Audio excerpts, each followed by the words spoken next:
2:14 সময় সংবাদ পাই যে মুন্সিগঞ্জ হরগঙ্গা সরকারি কলেজে 10তলা ভবনের 9ম তলায় মা এবং মেয়ে লিফটে আটকা পড়ে।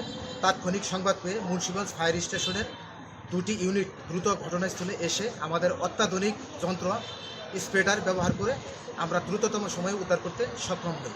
তবে মা এবং মেয়ে দুইজনই সুস্থ আছে। মেয়েটির বয়স 2 বছর, তবে বড় ধরনের দুর্ঘটনা থেকে রক্ষা পেয়েছে।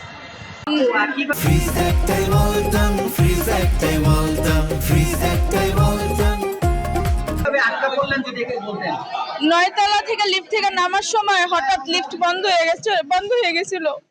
তারপর আটকা পড়ে গেছি 1 ঘন্টার মতো, প্রায় 1 ঘন্টার উপরেই আটকা ছিলাম।